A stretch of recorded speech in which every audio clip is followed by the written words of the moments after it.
दोस्तों आज के इस वीडियो में हम एनसीईआरटी साइंस क्लास 9 के चैप्टर सेकंड के बारे में स्टडी करेंगे और हमारा चैप्टर सेकंड है हमारे आसपास के पदार्थ शुद्ध हैं, जिसे इंग्लिश में हम कहते हैं इस मैटर अराउंड अस प्योर। तो आज के इस वीडियो में हम चैप्टर सेकंड से जुड़े हुए जितने भी टॉपिक हैं सभी को डिटेल से स्टडी करेंगे। हर एक पॉइंट को मैं आपको डिटेल से समझाऊंगा ताकि इससे जुड़ा हुआ जितना भी कंसेप्ट है आपका क्लियर हो जाए। तो अगर हम बात करें इस चैप्टर की, तो इस चैप्टर में हमारे आसपास के जितने भी पदार्थ हैं उनको दो कैटेगरी में बांटा गया है। पहला है अशुद्ध पदार्थ और दूसरा है शुद्ध पदार्थ। तो कहने का मतलब ये है कि इस पूरे चैप्टर में हम अशुद्ध और शुद्ध पदार्थों को पढ़ेंगे। तो इस टॉपिक को मैं आपको और भी डिटेल से बताऊंगा। आइए मैं आपको अपने हैंड राइटिंग में हर एक टॉपिक को समझाता हूँ। तो जैसा कि पिछले चैप्टर में हम लोगों ने हमारे आसपास के पदार्थ के बारे में पढ़ा, तो पदार्थ होता क्या है मैं पहले आपको फिर से समझा देता हूँ ताकि आने वाले वीडियो में आपको कोई प्रॉब्लम ना हो। तो हमारे चारों तरफ पाए जाने वाली कोई भी वस्तु जो स्थान घेरती है, जिसका कोई ना कोई द्रव्यमान होता है और जिसे हम अपने ज्ञानेंद्रियों द्वारा महसूस कर सकते हैं, उन्हें हम पदार्थ कहते हैं। तो पिछले चैप्टर में हम लोगों ने पदार्थ को तीन भागों में पढ़ा था, ठोस, द्रव और गैस। तो ये जो तीन भाग थे वो थे भौतिक आधार पर, यानी कि पदार्थ को हम भौतिक आधार पर तीन वर्गों में बांटते हैं। पहला है ठोस, दूसरा है द्रव और तीसरा है गैस। तो भौतिक गुणों के आधार पर अगर देखा जाए पदार्थों को तीन भागों में बांटा गया है, ठोस, द्रव और गैस। लेकिन अगर हम बात करें इस चैप्टर की, तो इस चैप्टर में हम रासायनिक गुणों के आधार पर पदार्थों के प्रकार के बारे में पढ़ेंगे। तो रासायनिक गुणों के आधार पर पदार्थों को दो भागों में बांटा गया है, जैसा कि मैंने पीछे आपको बताया था, शुद्ध पदार्थ और अशुद्ध पदार्थ। तो रासायनिक गुणों के आधार पर पदार्थ दो प्रकार के होते हैं, शुद्ध पदार्थ और अशुद्ध पदार्थ। यहाँ पर एक पॉइंट मैं क्लियर करना चाहूँगा कि अशुद्ध पदार्थ को हम मिश्रण भी कहते हैं, तो आप इसे याद रखिएगा। अब अशुद्ध पदार्थ को मिश्रण क्यों कहते हैं आगे हम लोग वीडियो में जानेंगे। वही बात करें हम शुद्ध पदार्थ की, तो शुद्ध पदार्थ को दो भागों में बांटा गया है, पहला है तत्व और दूसरा है यौगिक। फिर आगे तत्वों को तीन भागों में बांटा गया है, पहला है धातु जिसे इंग्लिश में बोलते हैं मेटल, दूसरा है अधातु जिसे इंग्लिश में बोलते हैं हम नॉन मेटल, और तीसरा है उपधातु जिन्हें हम बोलते हैं मेटेलॉइड। तो तत्व की तीन कैटेगरी है, मैं फिर से बता देता हूँ, धातु, अधातु और उपधातु। वही बात करें मिश्रण की, यानी कि अशुद्ध पदार्थ, तो अशुद्ध पदार्थ यानी कि मिश्रण की भी दो कैटेगरी है, पहला है समांगी, दूसरा है विषमांगी। समांगी को इंग्लिश में बोलते हैं होमोजीनस और विषमांगी को इंग्लिश में बोलते हैं हेट्रोजीनस। तो यहाँ से मैं आपको फिर से बता देता हूँ कि रासायनिक गुणों के आधार पर पदार्थों को दो भागों में बांटा गया, शुद्ध पदार्थ और दूसरा है अशुद्ध पदार्थ। शुद्ध पदार्थ को इंग्लिश में बोलते हैं प्योर मैटर और अशुद्ध पदार्थ को हम मिश्रण भी कहते हैं। शुद्ध पदार्थ की दो कैटेगरी है, पहला तत्व जिसे इंग्लिश में बोलते हैं एलिमेंट्स और दूसरा है यौगिक जिसे इंग्लिश में बोलते हैं कंपाउंड। तत्व को तीन भागों में डिवाइड किया गया है, धातु, अधातु और उपधातु। तो आइए वन बाय वन हम हर एक टॉपिक को डिटेल से जाने विथ एग्जाम्पल। तो आइए सबसे पहले हम बात करते हैं शुद्ध पदार्थ होते क्या हैं। तो शुद्ध पदार्थ के बारे में हम लोग डिटेल से जानेंगे। तो जैसा कि हम लोगों ने फर्स्ट चैप्टर में पढ़ा था कि जितने भी पदार्थ होते हैं वो छोटे छोटे कणों से बने होते हैं। तो शुद्ध पदार्थ वे पदार्थ होते हैं जिनके सभी कण रासायनिक प्रकृति के आधार पर समान होते हैं, यानी कि शुद्ध पदार्थ हम उन्हें कहते हैं जिसके सभी कण जो होते हैं वो रासायनिक प्रकृति के आधार पर एक दूसरे के समान होते हैं। शुद्ध पदार्थ एक ही प्रकार के कणों से मिलकर बने होते हैं। तो याद रखिएगा जितने भी शुद्ध पदार्थ होते हैं वो एक ही प्रकार के कणों से मिलकर बने होते हैं। जैसा कि आप देख सकते हैं, यदि अगर सोना है, यदि हम इनके कणों को जूम करके देखें यानी कि बड़ा करके देखें, तो आप देखेंगे कि इनके जो पार्टिकल हैं एक जैसे, एक समान और एक ही प्रकृति के आपको दिखाई देंगे। तो इस प्रकार हम कह सकते हैं कि सोना एक शुद्ध पदार्थ है क्योंकि इसके जो प्रत्येक कण हैं वो एक ही प्रकार के हैं और एक ही प्रकार के रासायनिक प्रकृति को प्रदर्शित करते हैं।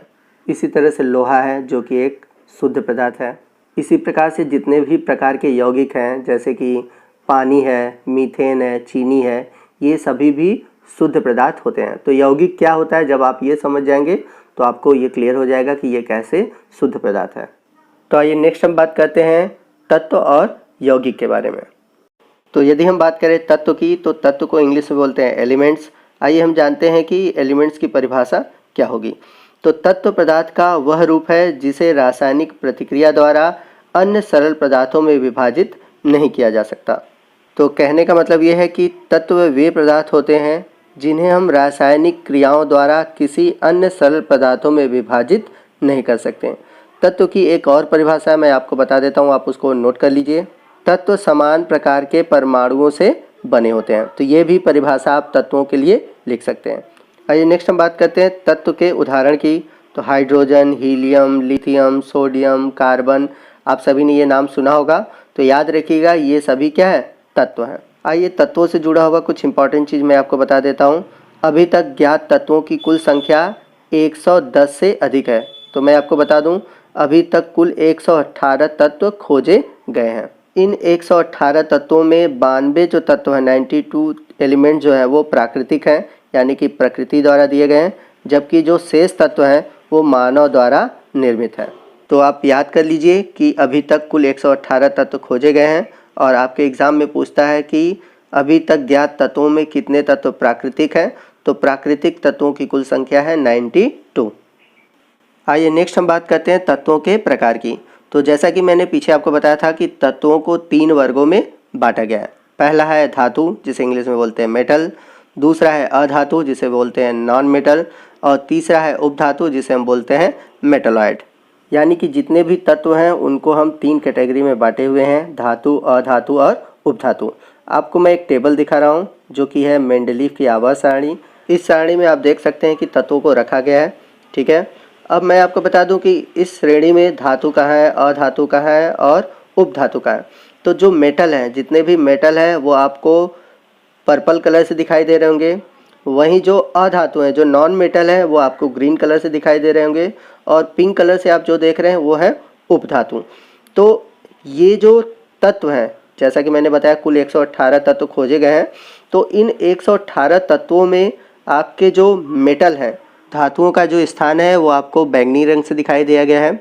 और वहीं जो अधातु हैं उनको ग्रीन कलर से रिप्रेजेंट किया गया है। और जो उपधातु हैं उन्हें हम पिंक कलर से रिप्रेजेंट किए हुए हैं। तो आप देख सकते हैं कि सबसे अधिक टेबल में धातु हैं, फिर उससे कम आपके हैं अधातु और सबसे कम है उपधातु। तो ये आप दिमाग में रखे रहिए, क्लास 10th में आपको ये टेबल पढ़ना है। तो आइए एक एक करके हम धातु, अधातु और उपधातु के बारे में जानें। तो बात करें हम धातुओं के सामान्य गुण की, तो जितनी भी धातुएं होती हैं उनमें विशेष प्रकार की चमक होती है, जिसे हम बोलते हैं धात्विक चमक। जैसा कि आप लोगों ने सोना, चांदी इत्यादि को देखा होगा, तो उसमें क्या होती है, विशेष प्रकार की चमक होती है। दूसरा गुण यह है कि ये ताप तथा विद्युत की सुचालक होती हैं। यदि हम धातु में से करंट पास करें तो क्या होगा, करंट एक स्थान से दूसरे स्थान पर जाएगा।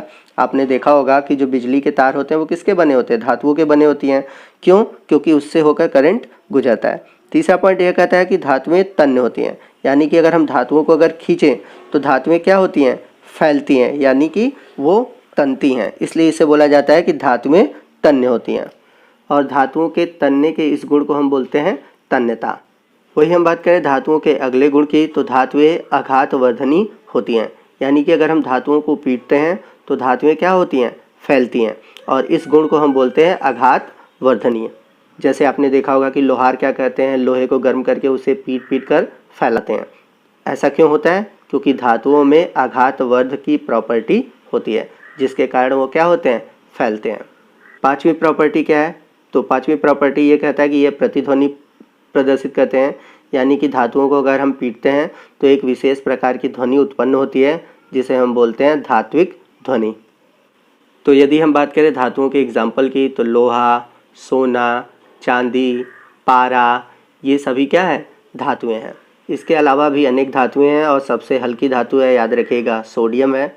और यहाँ पर एक इम्पॉर्टेंट चीज़ मैं आपको और बताऊँगा जो कि अक्सर आपके एग्ज़ाम में पूछा जाता है। तो आइए देखते हैं वो इम्पॉर्टेंट चीज़ क्या है। तो जैसे आपसे क्वेश्चन पूछा जाता है कि वह कौन सी एकमात्र धातु है जो कमरे के ताप पर द्रव है।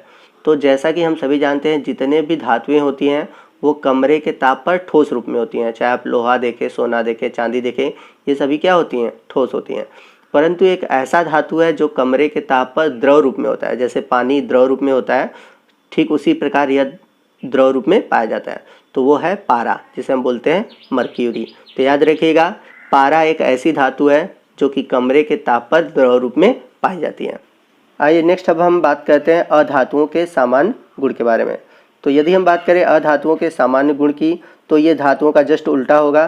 तो जैसा कि हम लोगों ने पहले पॉइंट में पढ़ा था धातुओं में कि धातु जो होते हैं वो विद्युत और उष्मा के सुचालक होते हैं, परंतु जो अधातु होते हैं वो विद्युत और उष्मा के क्या होते हैं, कुचालक होते हैं। यानी कि न तो इससे करंट जाएगा और न ही ताप इससे एक स्थान से दूसरे स्थान पर जाता है। दूसरा पॉइंट ये कहता है जितने भी अधातुएं होती हैं वे चमकीली नहीं होती, न तो इनमें ध्वनि उत्पन्न होती है और न ही ये आघातवर्धनी होती हैं। लेकिन यहाँ पर मैं आपको एक अपवाद बताऊंगा कि जो ग्रेफाइट है, ग्रेफाइट एक ऐसा अधातु है, हीरा एक ऐसा अधातु है जिसमें चमक होती है।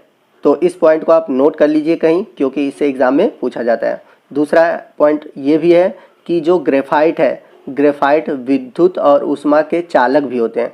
भले यह अधातु है लेकिन यह विद्युत और उष्मा दोनों का चालन करते हैं।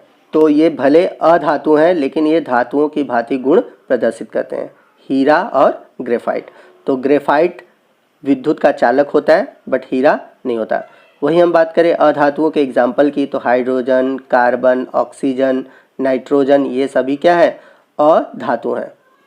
अब आपसे एग्जाम में एक क्वेश्चन बहुत पूछा जाता है कि कौन सी अधातु, याद रखिएगा यहाँ पर क्या पूछा हुआ है, अधातु कमरे के तापमान पर द्रव अवस्था में रहती है।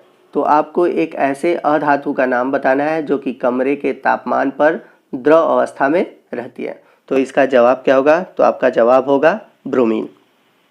आइए नेक्स्ट हम बात करते हैं तत्व के तीसरे प्रकार की, जो कि है उपधातु, जिसे इंग्लिश में बोलते हैं हम मेटेलॉइड। तो मेटेलॉइड होते क्या हैं, उपधातु होते क्या हैं, इनके गुण क्या है। तो वे तत्व जो धातु और अधातु के बीच के गुणों को दर्शाते हैं उन्हें हम उपधातु कहते हैं। यानी कि हम कह सकते हैं कि उपधातु ऐसे तत्व हैं जो कि धातु और अधातु दोनों के गुण रखते हैं। यदि हम बात करें उपधातु के एग्जाम्पल की, तो याद रखिएगा उपधातुओं का सबसे अच्छा जो एग्जाम्पल है वो है जर्मेनियम। तो जब भी कोई आपसे उपधातु का एग्जाम्पल पूछेगा तो आप किसका नाम बताएंगे, जर्मेनियम का नाम बताएंगे। तो दोस्तों आज के वीडियो में बस इतना ही, मिलते हैं अगले वीडियो में, और अगले वीडियो में हम बाकी जितने भी टॉपिक आपके बचे हुए हैं उनको डिस्कस करेंगे। तो दोस्तों ये थी आज की वीडियो। उम्मीद है कि आपको इस वीडियो से बहुत ही बेनिफिट हुआ होगा, आपका हर कंसेप्ट क्लियर हो गया होगा। अगर आपको वीडियो अच्छा लगा हो तो वीडियो को ज़रूर लाइक कीजिएगा। कोई भी डाउट हो आप हमसे कमेंट करके पूछ सकते हैं, और अगर वीडियो अच्छा लगा है तो आप कमेंट करके हमें कह भी सकते हैं। और अपने दोस्तों में इसे अधिक से अधिक शेयर कीजिए ताकि वो भी इसका बेनिफिट पा सकें। और यदि आप हमारे चैनल पर नए हैं और अभी तक आपने हमारे चैनल को सब्सक्राइब नहीं किया है तो प्लीज़ हमारे चैनल को सब्सक्राइब कीजिए और बगल में जो बेल आइकन है उसको प्रेस कीजिए ताकि जब भी मैं कोई नया वीडियो अपलोड करूं उसका नोटिफिकेशन आपको मिलता रहे। तो मिलते हैं अगले वीडियो में अगले टॉपिक के साथ। तब तक के लिए जय हिंद, जय भारत।